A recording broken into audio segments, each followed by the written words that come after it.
Stone Commerce family. നിങ്ങൾ business studies എക്സാമിന് വേണ്ടി പ്രിപ്പയർ ചെയ്യുന്ന സമയമായിരിക്കും. അപ്പൊ നിങ്ങൾ ആരും ഒരിക്കലും സ്കിപ്പ് ചെയ്യാതെ പഠിക്കേണ്ട 1 മാർക്ക് മുതൽ 8 മാർക്കിന്റെ എസ്സേ വരെ ചോദിക്കാൻ ചാൻസ് ഉള്ള ഒരു ടേബിൾ ആണ് ബിസിനസിന്റെ ക്ലാസിഫിക്കേഷൻ ടേബിൾ എന്ന് പറയുന്നത്. ഒന്നാമത്തെ ചാപ്റ്റർ പഠിച്ച എല്ലാവർക്കും അറിയാം ഈ ഒരു ടേബിളിന്റെ ഇമ്പോർട്ടൻസ് അല്ലെ. ഈ ഒരു ടേബിൾ ഇല്ലാത്ത ക്വസ്റ്റ്യൻ പേപ്പർ ഇല്ല എന്ന് നമുക്ക് പറയാൻ പറ്റും. ഒന്നുകിൽ 1 മാർക്കിനുള്ള ക്വസ്റ്റ്യൻ, അല്ലെങ്കിൽ 2 മാർക്കിനുള്ള ക്വസ്റ്റ്യൻ, 3 മാർക്കും 4 മാർക്കും 5 മാർക്കും അതുപോലെ തന്നെ എസ്സേ ക്വസ്റ്റ്യനും നമുക്ക് എക്സ്പെക്ട് ചെയ്യാൻ പറ്റുന്ന ഒരു പോർഷൻ ആണ് ഈ ഒരു ബിസിനസ് ക്ലാസിഫിക്കേഷൻ എന്ന് പറയുന്നത്. അപ്പം ചില സമയങ്ങളിൽ എന്താണ് നമ്മുടെ എക്സാമ്പിൾസ് ഒക്കെ ചോദിച്ചുകൊണ്ട് ഇത് ഏത് ഇൻഡസ്ട്രിയിൽ പെടുന്നു എന്നുള്ള ചോദിച്ചുകൊണ്ടുള്ള 1 മാർക്ക് ക്വസ്റ്റ്യൻസ് വരാറുണ്ട്.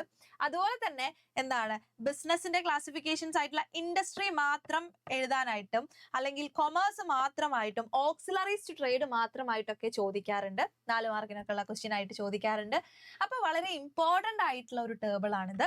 നമുക്കറിയാം ബിസിനസ് എന്ന് പറഞ്ഞു കഴിഞ്ഞാൽ എന്താണ് buying and selling of goods and services ആണ് with a motive of earning profit അല്ലെ. പ്രോഫിറ്റ് ഏൺ ചെയ്യാൻ വേണ്ടിയിട്ട് റെഗുലർ ആയിട്ട് ചെയ്യുന്ന ഒരു ഒക്യുപ്പേഷനെ നമുക്ക് ബിസിനസ് എന്ന് പറയാൻ പറ്റും. അപ്പൊ ഈ ബിസിനസ് എന്ന് പറയുന്നത് 2 രീതിയിലാണ്, ഇൻഡസ്ട്രി അതുപോലെ തന്നെ കൊമേഴ്സ് അല്ലെ.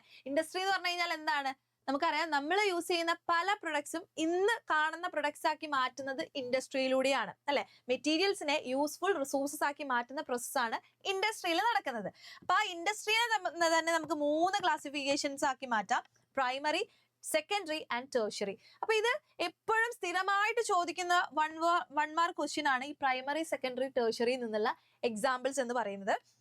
അതുപോലെ തന്നെ നമുക്ക് വീണ്ടും പ്രൈമറിനെ എക്സ്ട്രാക്റ്റീവ് ഇൻഡസ്ട്രി അതുപോലെ തന്നെ ജനറ്റിക് ഇൻഡസ്ട്രി എന്ന് 2 രീതിയിൽ ക്ലാസിഫൈ ചെയ്യാൻ പറ്റും.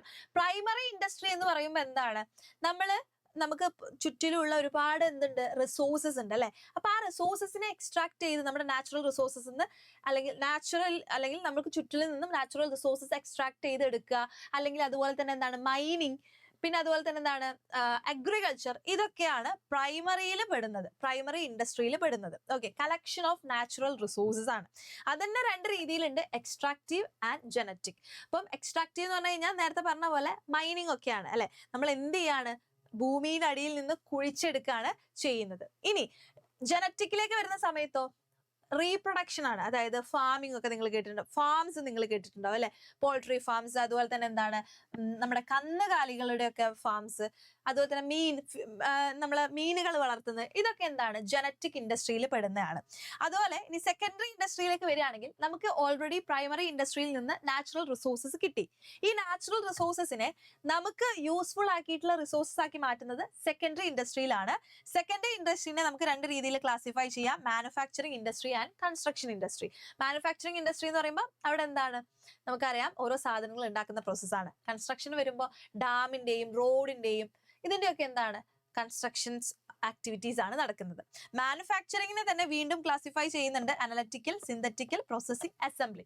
അപ്പൊ ഈ ഒരു ടേബിള് നമ്മൾ കണക്ട് ചെയ്ത് ഓരോ ബിസിനസ് ഓർഗനൈസേഷൻസിന്റെ എക്സാമ്പിൾസ് ഒക്കെ വെച്ച് പഠിക്കുകയാണെങ്കിൽ അത്ര ബുദ്ധിമുട്ടുള്ള ഒരു കാര്യമല്ല പഠിച്ചു തീർക്കാനായിട്ട്. നമ്മൾ ഈ ഒരു ചാപ്റ്ററിന്റെ ഫുൾ ക്ലാസ് നമ്മുടെ എന്താണ് ലൈവുകൾ പോയിട്ടുണ്ട്, ലൈവുകൾ കാണാൻ, നന്നായിട്ട് തന്നെ പഠിക്കാം. അതുപോലെ തന്നെ എന്താണ് ഇനി നമ്മൾ വരുന്നത് ടേർഷ്യറി ഇൻഡസ്ട്രിയിലേക്കാണ്. ടേർഷ്യറി ഇൻഡസ്ട്രി എന്ന് പറയുമ്പോൾ എന്താ, ഇപ്പം പ്രൈമറി ഇൻഡസ്ട്രിയിലും സെക്കൻഡറി ഇൻഡസ്ട്രിയിലും കാര്യങ്ങളൊക്കെ നടക്കണമെങ്കിൽ ഒരുപാട് സർവീസസ് സപ്പോർട്ട് കൊടുക്കേണ്ടതായിട്ടുണ്ട് അല്ലെ. അപ്പൊ ആ സപ്പോർട്ട് കൊടുക്കുന്നത് ടേർഷ്യറി ഇൻഡസ്ട്രിയാണ്. അപ്പൊ സപ്പോർട്ട് അല്ലെങ്കിൽ സർവീസ് ഇൻഡസ്ട്രി എന്ന പേരിലും നമ്മുടെ ടേർഷ്യറി ഇൻഡസ്ട്രി അറിയപ്പെടുന്നുണ്ട്. ഇനിയിപ്പോ കൊമേഴ്സിലേക്ക് വരികയാണെങ്കിൽ ഇപ്പം വളരെ ഇമ്പോർട്ടന്റ് ആയിട്ട് 5 മാർക്കിനൊക്കെ ക്വസ്റ്റ്യൻസ് വരുന്ന ഒരു പോർഷൻ ആണ് ഓക്സിലറീസ് ടു ട്രേഡ് എന്ന് പറയുന്നത്. അപ്പം കൊമേഴ്സിനെ 2 രീതിയിൽ ക്ലാസിഫൈ ചെയ്തിട്ടുണ്ട്: trade and auxiliaries to trade. Okay, അപ്പൊ ട്രേഡ് എന്ന് പറയുമ്പോൾ ഇന്റേണൽ ട്രേഡും ഉണ്ട്, എക്സ്റ്റേണൽ ട്രേഡും ഉണ്ട്. ഇന്റേണൽ ട്രേഡിന്റെ അണ്ടറിൽ തന്നെ ഹോൾസെയിൽ, റീറ്റെയിൽ വരുന്നുണ്ട്. എക്സ്റ്റേണൽ ട്രേഡിന്റെ അണ്ടറിൽ ഇമ്പോർട്ട്, എക്സ്പോർട്ട്, ഇൻട്രോപോർട്ട് വരുന്നുണ്ട്. അപ്പൊ ഇതൊക്കെ ഒന്ന് പഠിച്ചിട്ട് പോവാം.